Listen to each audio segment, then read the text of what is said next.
2026. Welcome back to the More Life Project podcast. Super excited to be here. I am too. Super excited for what we have in store for 2026. It's gonna Super be fun. excited. That's everybody's favorite thing. This is something I am legitimately super excited about. But I'm going to confess. I say I'm really super excited about this, this call that we're going to have on a random Tuesday. Oh, I don't lie.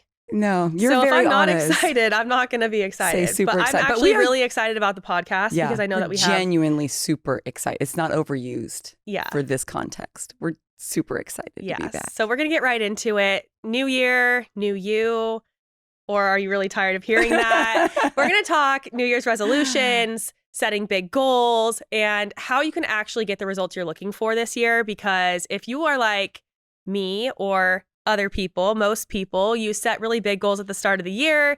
And then once it's March or June, you completely forgot what you went out for. Yeah. And I'll actually give myself some credit. Usually I do stay pretty committed to things, but we want to talk about strategies on how to set realistic goals and how to build habits to help attain those.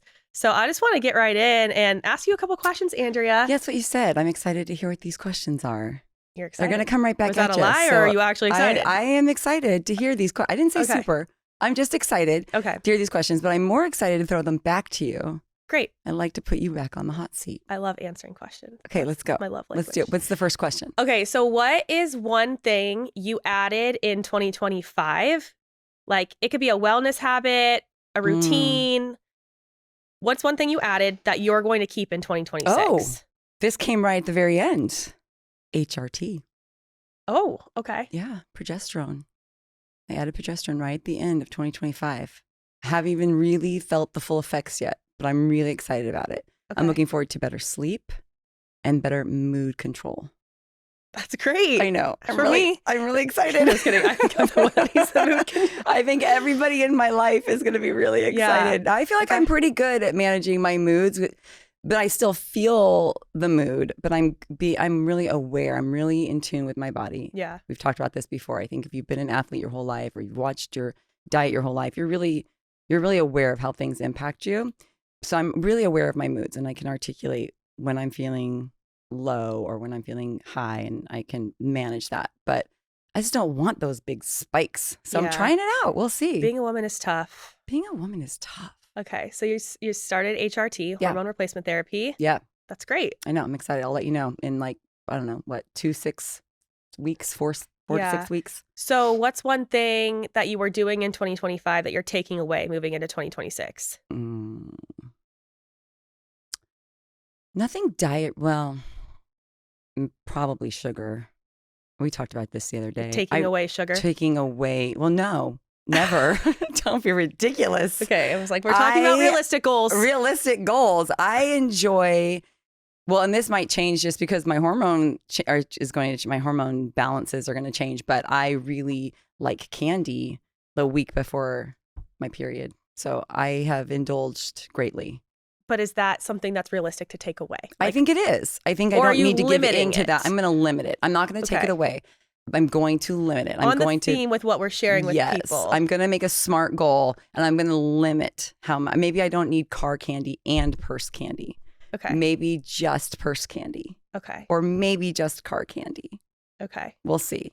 And it's only that week, and then I couldn't care less about the candy anymore. Okay. Well, just that week. Yeah, I don't see a problem with it as it is. And then also, if I'm thinking about more just personal goals, I think carrying the stress that is the result of a problem that isn't mine. I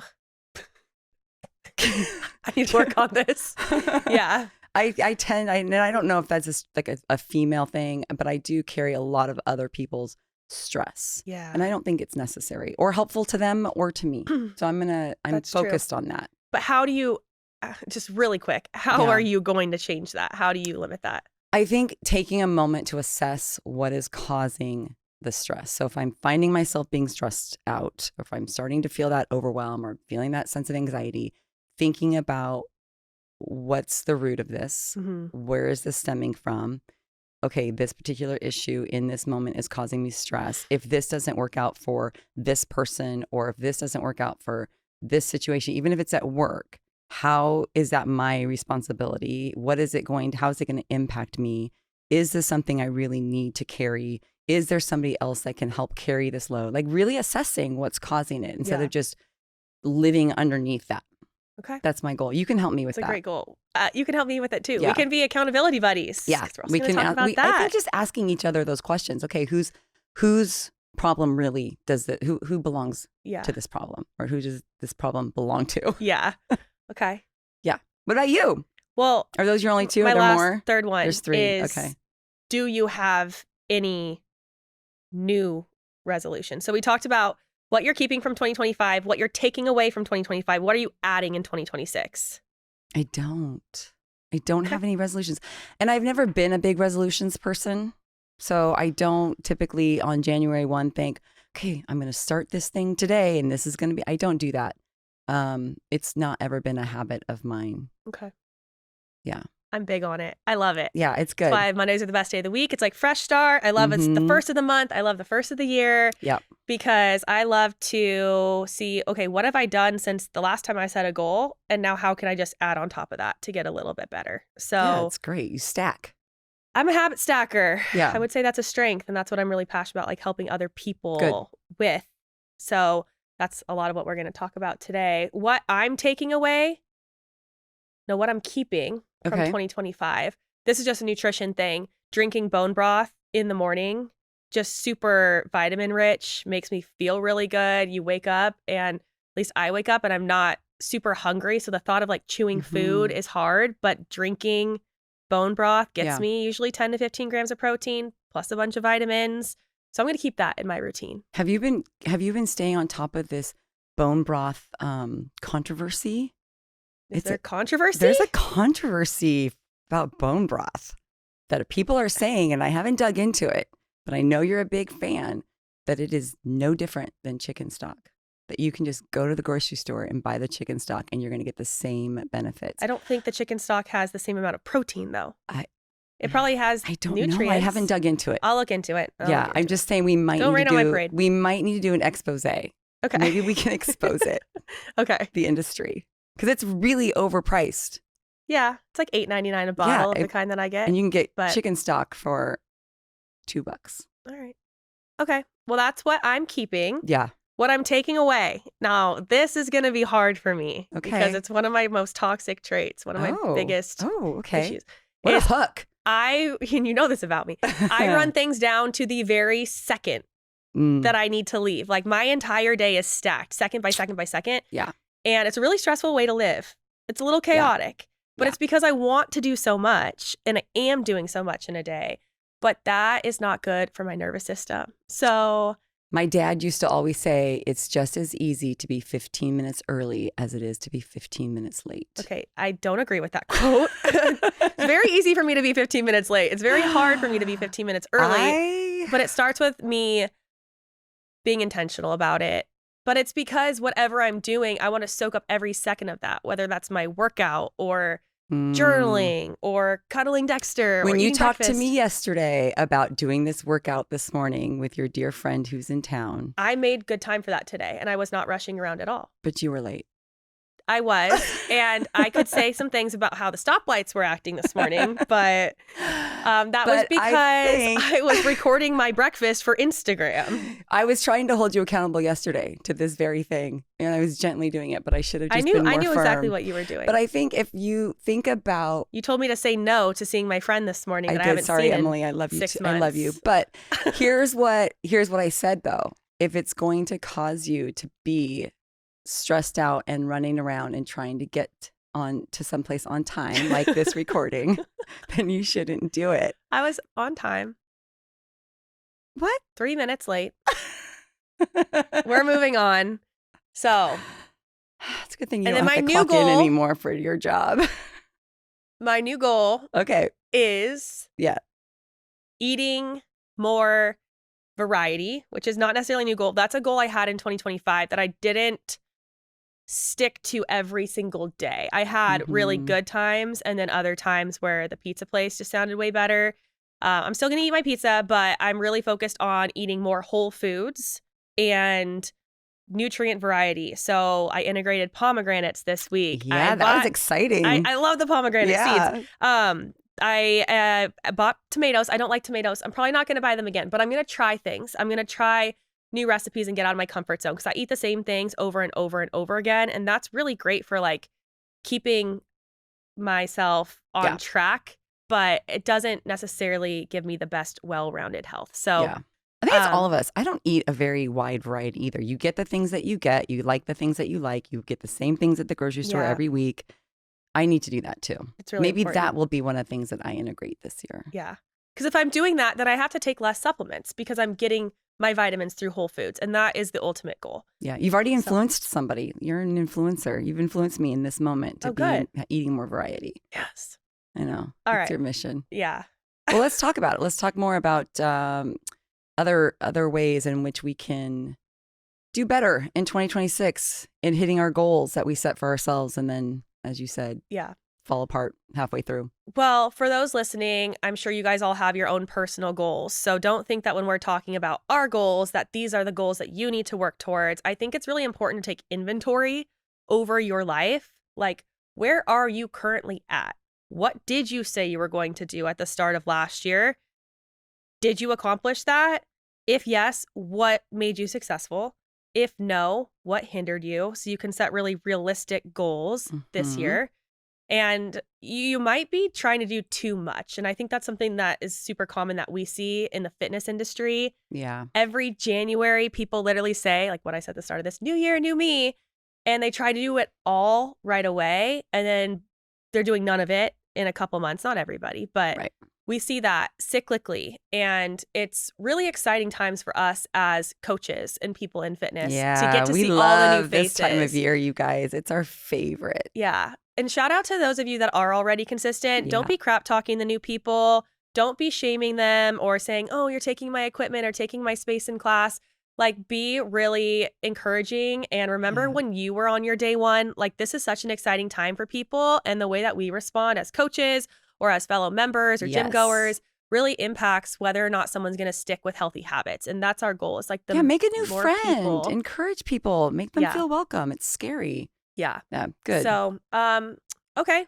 I think we should talk about, though, like that all or nothing mindset that a lot of people have. What you just said, the new year, the new me, you don't need a new me. That's a wholesale change. Not a whole, we're not looking for wholesale changes. New me that's a big ask.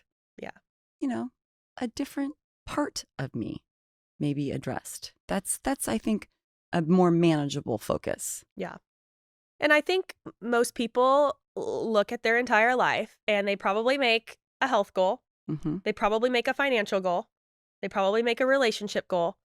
And like, truthfully, that's enough. Like, that's huge. Those are 3 big areas of your life, probably the most important, at least your health and your relationships, you know? Yeah. And so how do you set realistic health goals? I mean, I guess this will trickle into all the other goals. Yeah. So that it's not overwhelming. It doesn't deter you if you have other things you're focused on, but setting yourself up to be consistently successful, because it's not necessarily what you're doing, but it's how frequently are you doing it? Like, how consistent are you actually doing it to be successful? I think before you set a goal, or if you have an idea, you want to improve your health, that's very broad. Or I want a different situation in a relationship, or whatever it is. Those are really broad terms. So what does an improvement in your health mean?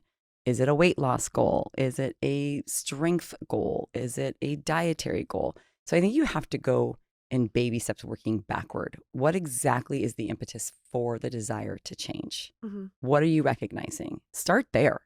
What is the very, very microscopic part of what it is that's pushing you to make a change? Yeah, your why. Yeah. Yeah, you got to know what your driving force is. Right. And be real with yourself. If you want to lose weight simply because you want to look better, that is not a bad reason. That's your reason. If you want to lose weight because you want to get off a medication, or you want to lose weight so that you can feel more confident and restrict, yourself from having disease later in life or things like that, what is your driving force? You have to identify that as your why. And I think there's a huge power in making that something you can see every single day.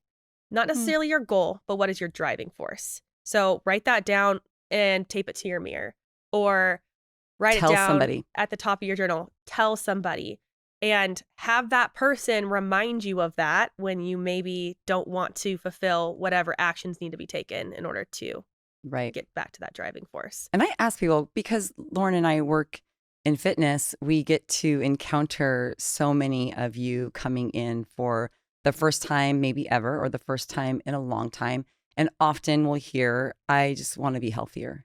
And I will always follow that up with, what does that look like for you? What does that mean? What does that mean for you? Mm-hmm. And often it will be, well, I know that I want to lose weight. Okay, well, are we talking body fat? You want to lose body fat. And let's even take it down. Losing weight, you could lose muscle and lose weight. You can lose fat and lose weight. So I may even make them back up even further. What does that mean to you to lose weight? Yeah. Do you feel like you have too much body fat? When's the last time you had an in-body scan, which is a scan that you can get that will determine what your body composition is, your muscle mass and your body fat? And let's look at that. But let's work with real data. Let's work with actual the correct terminology for what it is that is going to set you up for that accomplishment. Even further back from just, I want to be healthy. Yeah. The More Life Project is sponsored by Orange Theory Fitness. Orange Theory is an all-in-one dynamic blend of strength and cardio training that supercharges your metabolism to burn more calories and build lean muscle. Certified coaches guide you through science-backed workouts designed for all fitness levels. To learn more and to get your first class for free, stop in or visit orangetheory.com. More Life Project is a production of Aspire Holdings, LLC. The views and opinions expressed on the More Life Project podcast are those of the hosts and guests and do not necessarily reflect the views of Aspire Holdings, LLC, its sponsors, affiliates, or employees. The information shared on this podcast is for informational purposes only and should not be considered medical or professional advice. Please consult with your healthcare provider before making any changes to your fitness, wellness, or nutritional routines. Yeah. SMART goals. Mm-hmm. Do you want to It's so define what a cheesy SMART because you goal learn about is? it in junior high. Yeah. But ever since I learned that, I'm like, this is life-changing because it is. Mhm. SMART goals is an acronym, and I'm sure most people have heard it, but the S is specific. So be really specific about what your goal is. M is measurable. It needs to be able to be measured. So if your specific goal is to lose body fat, how much body fat do you want to lose? 2%. It needs to be attainable. That's the A. So this is going to go with the, I want to jump around because you kind of have to do that to bridge the gap. But so A is attainable, R is relevant, and T is time bound. So when it comes to the specific goal of losing body fat, the measurable, 2%, you have to make it time bound, right? Yeah. I want to lose 2% body fat in 8 weeks. Yeah, make it. And then the A is attainable. It has Make to be it realistic. attainable. And so you might not even know what is attainable. Mm-hmm. You might not even know how to make it specific or measurable. And that's when you have people like us, coaches, or other fitness professionals, other people in your life that are relevant to whatever your goal is, to help you identify how to make a SMART goal. Specific, measurable, attainable, relevant, and time bound. Right. And then recognizing what has been keeping you from this goal. Is it something in your personal life? Is it your job that's causing you to not have time? Is it a time issue? Whatever it is, acknowledging that and then having a conversation about, okay, well, how can I adjust my life in order to reach this goal? And I think that is part of the issue for people. Mm-hmm. There's a difference between wanting something and then taking the steps to make it happen. And I think the taking the steps to make it happen part is the overwhelming part for a lot of people. Yeah. And a big piece is that if you want to make change, people think about the end result. Mm-hmm. And how good that feels. And that's what they focus on. And they forget, if you want to make any change in life, it's going to create discomfort. It's going to create disruption. Change will always be hard. Yeah. Because you have to either move your schedule around, move your priorities around. Mm-hmm. You have to make adjustments. You probably have to make sacrifices. Yeah. So being real with yourself about that. Are you actually in a place where you can cause a disruption to your schedule and be uncomfortable? Right. And is that driving force, like you mentioned, the why, worth it to you?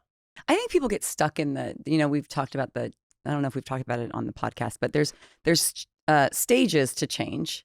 And this happens a lot in fitness. And I think that people get confused because people like to start resolutions in the beginning of the year or at birthdays or maybe at anniversaries. And there's psychology to that because it's a fresh start, a clean slate, and you can detach from previous pain points. You can shed the things that have kept you from it before. And I've got this clean start and I'm going to go. But that is not the same as moving beyond the pre-contemplation point of the stages of change, because there's that I think most people, the pre-contemplation point is where you have recognized a need for change. I recognize that I am not I do not have the body fat percentage that I want, or I recognize that I am not building muscle mass, or I recognize that my diet that's predominantly sugar is not what you can recognize that, but that's not enough to get you to the next stage. The second stage would be to actually contemplate, okay, like we said, this is a problem. I recognize this is a problem, and I want to take steps to address this problem. And then that's going into the plan. And I think the planning part is the hard part. The planning and the execution. Yeah, it's exhausting. We're all really good at pre-contemplating. We're so good at it. Contemplating. Yeah. And you hear that. There's people in all of our lives, and we are also guilty of this, of saying we want to make a change. Yeah. Oh, I'm unhappy in this situation, or I want this. And then never acting on it. Ask me how long I've been the plan. Writing my novel. Is that a goal for you? That's a goal for you? Yes. My degree was in English education, writing, creative writing. And so I've written a lot, and I've written for magazines. I've done some writing. I've been writing a novel for 10 years. Okay, I'm going to start talking to you about this. I've been writing this novel for so long that we're going to create a plan so that you can execute and stop pre-contemplating and contemplating. But here's the thing. I clearly don't want to write it that bad because it would be written by now. Correct. I've been in that pre-contemplation stage for way too long. Yeah, so that's a huge thing. Yeah. That might make people look yourself in the mirror. If there is something you have said that you want to do for longer than, I say 3 months, honestly. Short period of time. 3 months is far too long to say that you want to make a change and not act on it. Look yourself in the mirror and say, I actually don't want to do this. Stop lying to yourself. Right. And stop lying to the people around you because it's annoying. Right. Make the change. That's what I've been saying to myself. You clearly do not want to finish this novel. This novel for me is just a little bit of like a hobby and a catharsis, and just call it that. Like, you just enjoy this on occasion when you need to check out. It's I like really paint hope it by happens, numbers. though. That would be fun for me to read your novel. Yeah, I would publish it under a pseudonym, and I probably would never own it because that's how I am. Whatever. I'll find it. Yeah. But I do think it is important to know that, if you have in goal setting, it takes tough love from yourself. Tough love. It does. From yourself. And I think culture is so big on self-love now, self-empathy, and self-care is doing less, which sometimes it is. But self-care is not sitting around being lazy, wishing that you had a different life, or you had different habits, or you had different results, and then telling yourself, but it's okay because it's self-care. Yeah. It's not. Self-care is holding yourself accountable to the things that you said you're going to do. Self-care is setting realistic goals. Yep. And using the resources around you to actually achieve those. Yeah. So that's true self-care for sure. I like that you're saying that, because that's true. I think self-sabotage is what we're really good at. Self-sabotage is being rebranded as self-care, and it's wild. Yes, we just that was a light bulb for me just now. That's what it is. I think self-care is being rebranded is the opposite. Self-sabotage is being rebranded as self-care. Yeah. So that was a hot take right there, Lauren. That's good. Hot.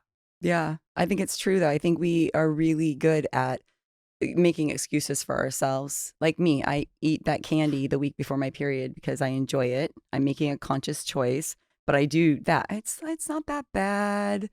I'm going to work out. I'm going to use those calories. That might be self-care, though. That's where it comes back to the identifying what actually needs to change, that inventory piece. Yeah. Is that truly a goal that is realistic? Yeah. Do you truly want to make that change?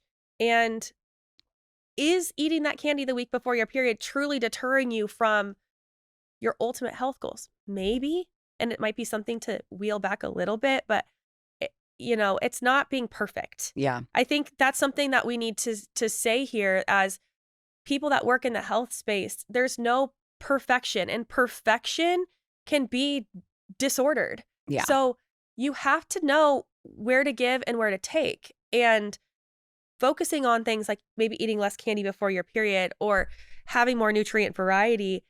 That's great in balance, and knowing that you are like, okay, your life is a ladder and you're climbing rung Paint the by picture, Lauren. rung. And each little goal is a micro habit that leads you to optimal health, but it's a lifelong journey. And if you try to get up to that top of the ladder first, you're hanging off and you fall.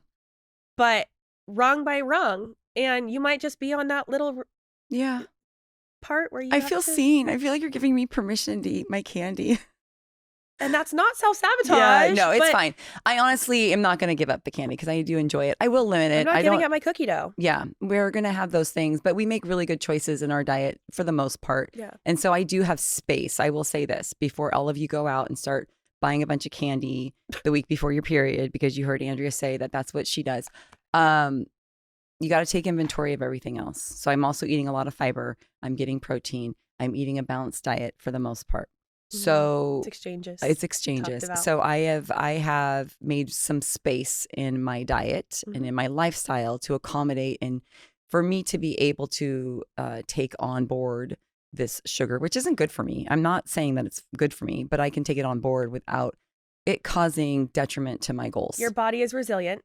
My body is resilient. And because you have put in the deposits for your fitness, for your nutrition, you are able to take some withdrawals when you have the sugar. Right. Because your body is resilient enough to withstand it, because you're not doing that from 4 a.m. when you wake up, 4 a.m. to 9 p.m. Exactly. You're doing that for a small sliver of your day, small sliver of your month. It's not that. So it's not that's big. So, okay, we talked about SMART goals. Yep. Really important. Now, let's say you did that. You set a specific, measurable, attainable, relevant, time-bound goal. You have a clear vision. Is that enough? Probably not. No. From personal experience, probably not. You It's need not. some layer of accountability. Yeah. So lots of different resources in order to add that accountability. I have a few to share. I'm sure you do as well. Yeah. Ours are probably very similar. Probably. Yeah. I think having an accountability buddy. Yeah. Work out with somebody. So important. So important, especially not even just for yourself. If you know people in your life that maybe are coming into 2026 having had a really bad 2025, maybe they're already discouraged. Maybe they're feeling like 2026 better be their year and they're already worried if it's not. Get that person out to work out with you. Mm-hmm. Working out, changing your diet can impact your mood in tremendous ways.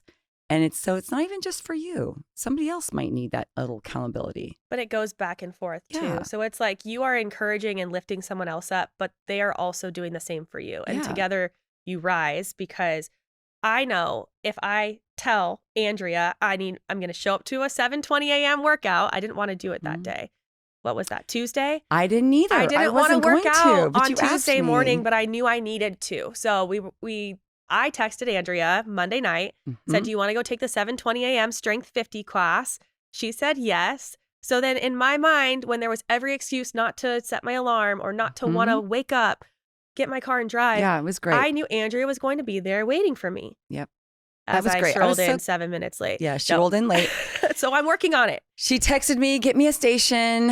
Yep, that's what typically happens. But I wasn't going to work out either that day. And I was thinking already through it. I'm like, but I'm going to have to figure out a time to work out tomorrow because on Wednesday I'm going to be busy in this whole thing. And I was going through the whole scenario. So we're just like you. We've got to figure it out. Mm-hmm. And thankfully, fortunately, we work in studios all the day long. So there's typically a time for us to get in, but it impacts our workday. We have to figure out how to do that just like everybody else. Yeah. So I was glad you did, because that actually worked out. The timing worked out and it got me in there and I had a good lift. It was a good day. I felt great the rest of the day. It was good. So as you're taking inventory of your life, it's identifying those people that have similar interests or similar goals as you, whether or not they're already acting on it.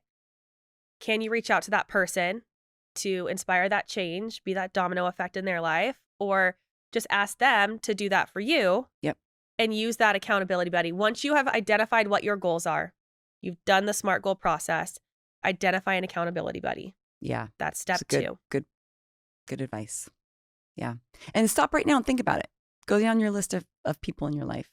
Who are you going to go reach out to and be accountability for them and vice versa? Mm-hmm.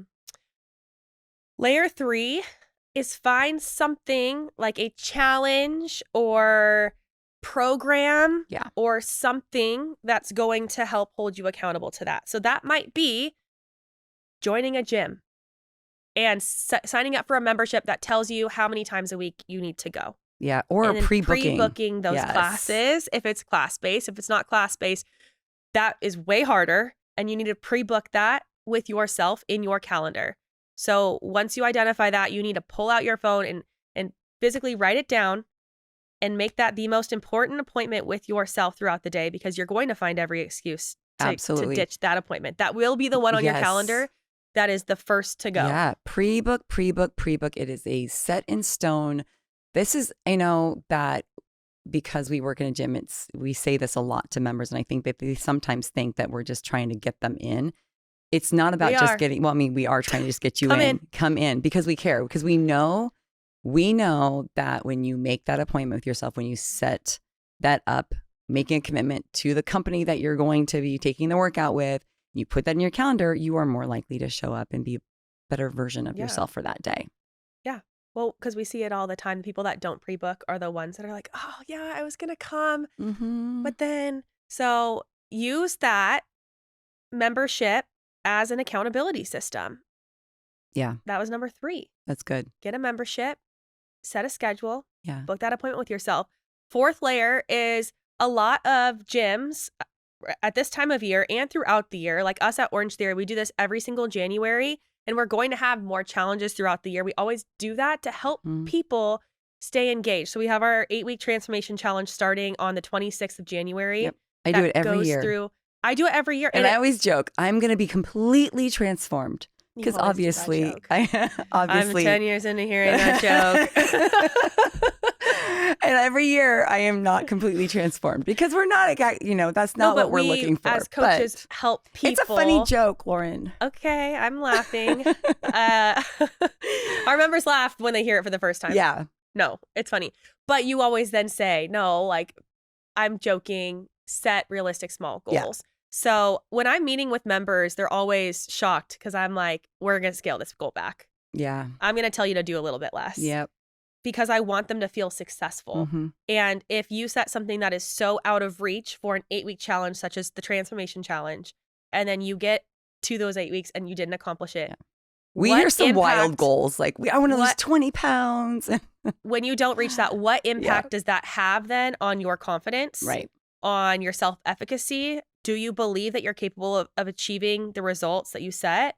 You have to be so realistic with it. Right. So if you are part of a gym or you're part of Orange Theory, sign up for the Transformation Challenge or whatever challenge they're offering, because it's that added layer of accountability. Even if you don't have aesthetic goals like building muscle or losing fat, you're totally happy where you are. That consistency piece of just knowing that you are accountable to coming in a certain amount of times per week and other people are there to cheer you on. Yeah. Maybe you have a coach that is your advocate. It helps. It totally helps. Let's talk about finding a coach that is your advocate. If you do not have a coach that will advocate for you, or if you approach a coach at your gym, a trainer at your gym, if you're working out at an Orange Theory, if you go up to one of those coaches, they want to partner with you. It is a joy for us to partner with you and go over your stats and talk to you about your goals and help you work toward these goals. So get some professional advice if you're struggling. It is so interesting to me because we do this every year and we will talk to members about their goals and we'll talk about their diets or we'll talk about how often they're working out. And it's interesting what's unearthed in those conversations. And often it's these things like you guys will say to us, oh, I eat really clean. I eat a really healthy diet. And then you start describing your diet and it may be healthier than maybe your coworker Maybe you're not going to fast food for lunch. Maybe you're bringing a salad, or you're bringing a piece of turkey. I don't know. You're not bringing enough calories. Probably that's usually what I hear. But then at night I'll hear, and then I have 2 glasses of wine every night. I'm like, well, there's some. Let's assess what you're actually putting into your body every single day. That could be, if it's a physical goal, if it's a health goal, if it's a weight loss goal, if it's any type of physical goal. Take some stock, take some time, write out what you're actually putting in your body. Mm-hmm. Let's get some factual information. We all have food amnesia. We all eat something, a little bit of this, a little bag of that. Every time I go to the regional office, I eat Cheez-Its. They're like, that a delicious little snack, and I only eat them when I go into this office. But I have to account for that. I have to remember that I ate those, and I have to put that into my overall calories for the day. I think a lot of that gets missed. So don't the little nibbles here and there people think don't make an impact, but they add up. Yeah. So it's not just about making these changes. It's about really understanding what changes need to be made. Yeah. And sometimes there's just that lack of clarity on that. Something that's really common that I hear from members is they are eating real whole foods. They are eating quote unquote clean, but they don't understand the macronutrient makeup of the foods, carbs, protein, fat, and how that impacts their overall calorie intake. Yeah. And how that impacts their ability to either lose fat or build muscle or do both. And so a good example of this is I had a member who is just so confused. She's like, I have been eating so healthy and I have not gotten results after a year and I don't understand it. And I'm like, you are crushing it in the room, crushing it in the workout. And she is working on building her weights up and she does well on the cardio side. And then I said, okay, write me a food journal. And she was eating avocado toast. She was eating salmon. Her snacks was nuts. She was having peanut butter. But Lauren, that is so healthy. But What's it's the all problem? fat. Yes. And fat is good for you. You need fat, especially women. You need healthy fats. But calorically, 1 gram of fat is 9 calories. 1 gram of protein and carbs is 4 calories. It's very different. And you have to have that good balance. And you probably don't know what that is. And that's why you go to people that are professionals that have that knowledge to help guide you. And that is just, again, goes back to exchanges. Yeah. I don't want her to not eat any of those foods. I want her to keep eating like that. But knowing that on a day where you have avocado toast with lox salmon on top, you probably won't have your nuts for your snack. Right. On a day where you have more of a protein-rich breakfast with less of those healthy fats there, that's when you can exchange those healthy fats with your nuts for your snack. Right. And so you might be that person that thinks that you have everything set in place. You're eating healthy, you're working out. What isn't happening? It could just be the macronutrient of your intake of your food or makeup of your food. Could be hormonal, so you might need to go talk to your doctor. There could be plenty of different things, but using your resources, identifying those resources. Don't feel like you don't need to spin your wheels. You don't need to do this alone. Like people like us, we are so excited to help, and this is the best time of year to do it, but also the best time of year is also the first week of August when no one else is focusing on it. It doesn't have to be that January. And you highlighted a really more obvious one, the higher fat, but it's the same thing with protein. So protein, there's a big push for more protein. So you're seeing protein now in you can get protein chips, you can get protein ice cream, you can get protein in your Starbucks, you can get protein in everything. But you've got to understand that I had a conversation with somebody about this last January, actually. She was increasing her protein, which is fantastic, but she was in turn increasing her calories. She was just eating more. She was just eating more because it was protein. So if you are eating more calories, even if it's made up of protein, especially if it's coming from your tortilla chips or whatever snack you're grabbing, if I eat the Cheez-Its with protein, I'm still taking on more calories that I didn't need. So you have to still be mindful about like Lauren said, the overall makeup of your caloric intake. So that's confusing for people. I think people get stuck in the pre-contemplation phase a lot because there is just so much information, which we talk a lot about on the podcast. There's so much we information. just gave a bunch of information. We just gave more and information. So let's simplify it. Let's do it. We kind of touched on this earlier, but realistically, if you are setting goals, you got to just habit stack. Yeah. So if you're setting a wellness goal, whether that's fitness or nutrition, just start with one. Just start with one. If you're currently only working out once a week, a realistic goal is to work out twice a week. Right. That's it. That's it. And if in 6 weeks, twice a week seems like that's great, that was easier than you thought it was going to be, then add a third. Yeah. But you have to set small goals and do them consistently for at least a week or two before you even think about adding something else. And so if it is just adding a second workout in your week, do that consistently for 2 weeks and then take inventory of it. How did that feel? Was that overwhelming? Did it seem unrealistic? Do you feel like you can adhere to it? Ask yourself these questions, like be more curious with yourself. And I like to just put pen to paper and write these things down because it allows me to be more introspective. I actually take the time to think about it rather than this isn't a passing thought while you're driving. Mm-hmm. It's not a passing thought in the shower. Like you should, if you are serious about reaching your goals, sit down and write it down. And don't just ask the question, answer the question. Well, of course. I don't think that is something that people do naturally. I think we can recognize I'm overwhelmed. So instead of saying, why am I overwhelmed? They just say, they identify it. So don't just identify it. What Lauren said was ask yourself. And when you ask yourself something, give an answer. So if I say, I'm overwhelmed right now. Okay, why? Why did this extra workout overwhelm me? Was it the scheduling of it? What about my schedule is feeling overwhelming? What changes can I make? But really take the time to assess what's going on in your life. Like I said at the beginning, I'm taking stock of what is actually behind the stress that I'm feeling. Yeah. What is the controllables? Answer those questions. It's easy just to kind of move along and then say, I'm not going to work out anymore. It stressed me out. And when you ask those questions, and if that second workout is overwhelming you, okay, then what do? The answer, isn't taking that second workout away because at the end of the day, your goal is to build up your wellness routine. So you're going to need a second day to work out at some point. So then it comes back to the exchanges. Where are you spending your time? Everybody says it's the work and the kids. And yeah, that's probably the majority of your day. But when's the last time you looked at your screen time? Yeah.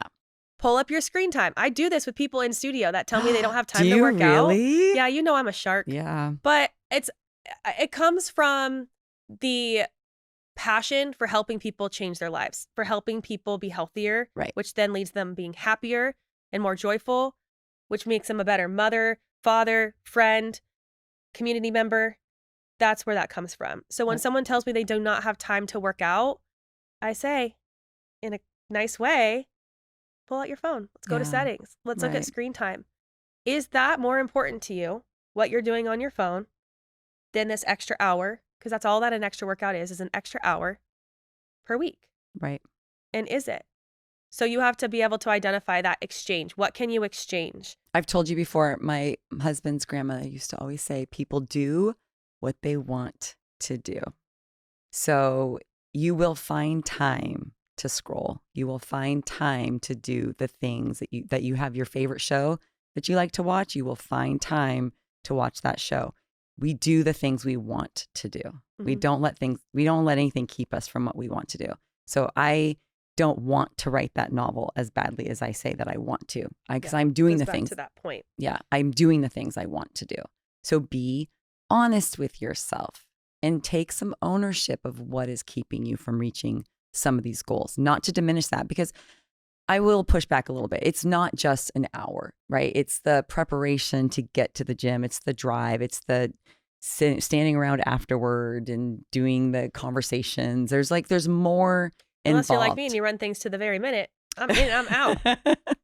Yeah, if you're going to be on time, there is some planning involved. For me, it is, okay, if I'm going to work out tomorrow, I need to set out clothes the night before. I need to have them ready because I don't want to. I have missed 5 a.m. workouts before because I didn't want to wake my husband up to go back into our bedroom to go get my clothes to work out in, also clothes to change into. You didn't want to work out that day because you would have been fine waking your husband up if you wanted to work out No, that I day. would never be fine waking my husband up, but I You're so would have good. if I had planned the night before. Yeah. Then I wouldn't have that problem. The preparation piece It's is the huge. preparation piece. So I have to look at my whole week, which that for me is overwhelming. Looking at my week on a Sunday, planning out dinner, planning out my food. Oh, that is something else I'm going to try to work on. So maybe I do have maybe I have a resolution. Maybe I'm looking, I'm not even going to say it's a resolution. Through her ramble, she's identifying her goals. I'm not even going to call it a resolution because I don't know how committed I am to it. But I know it's terrible. It's pathetic. I want to food prep so that I'm not just I'm queen of that. Grabbing. She's so good at it. My husband's I have so many people in my life that influence me to do this. And I choose not to do it every single week. Maybe you need to outsource it though. I guess I could do that. Because that is something, you can't outsource your workout. You can't have someone go do your workout for you. But there are parts of your wellness routine that people can't outsource. So just speaking to people that are listening, if you don't like cooking and you don't like the thought of having to prep your meals a week in advance, but that's something that you desire, right? Then that's where you rearrange your financial situation. You create your financial plan to outsource your food and use a meal prep company and take that off your schedule to open up that hour so you have more time for what you want to do. Every Sunday, my husband is in the kitchen prepping his sweet potatoes or whatever for the week. And every Sunday I look at him and I go, that just looks so miserable. Every single week. That's what I think in my head. And he's fine. He's thriving, doing his thing. I'm and like, you know what looks miserable to me is cooking every single night. So I cook once a week. But you know what's so crazy? My husband works from home and still preps his food. That's how disciplined he is. Well, and I am in my car and I can't get it together. But it's also identifying though, what is going to make you successful. Right. Because you're successful without the meal prep. And maybe he wouldn't be without it. Well, maybe I'm not working that from successful. home. I'm hungry. I feel like working from home would be way harder for me to stay on my nutrition goals if I didn't meal prep.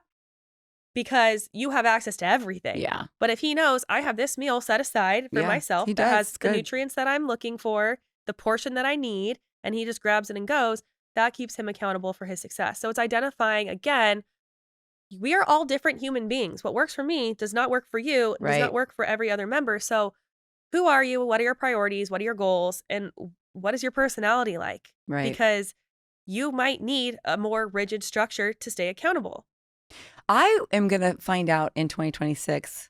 You're right. My rambling has identified all kinds of things I'm going to discover in 2026.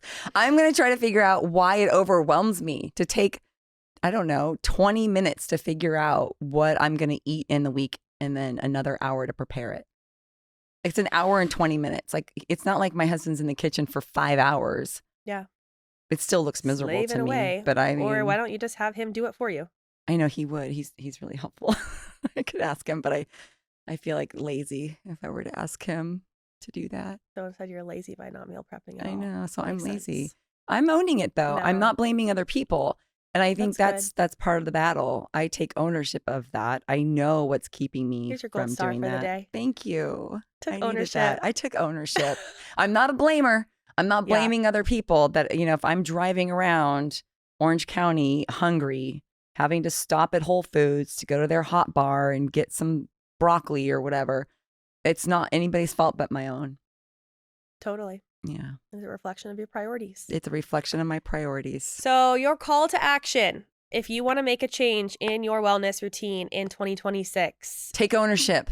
Take ownership by setting SMART goals. Yeah. Specific, measurable, attainable, relevant, time-bound goal.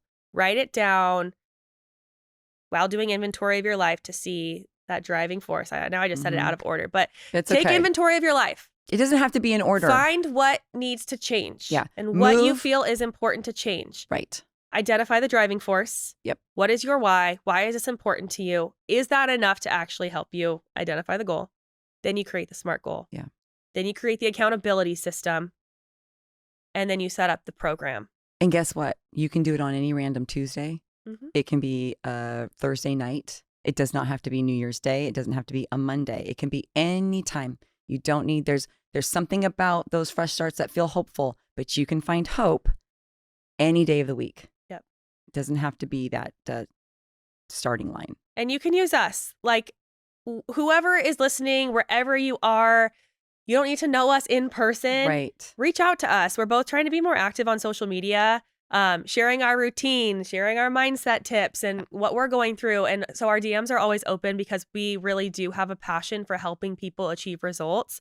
Yes. And 100%. You got to identify someone that's going to be able to be there to hype you up, but to hold you accountable, to tell you the hard truths, but also to be really encouraging. Ask the hard questions. I feel like you and I are both really good at balancing that. Like, we're going to be real and we're going to say the hard things, but we're going to also really be your biggest fan. Totally. Like, we're going to encourage you. We want you to feel successful. So. Yeah. And we do, because we do it to ourselves. We're asking ourselves the hard questions. Mm-hmm.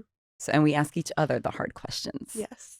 So we're happy to do that. So you're going to ask me tomorrow when I show up somewhere late, you're going to be like, what did you do? You said that in 2026, you weren't going to be rushing around all the time. I would never say it that way. And then you're going to be like, so how is your nervous system?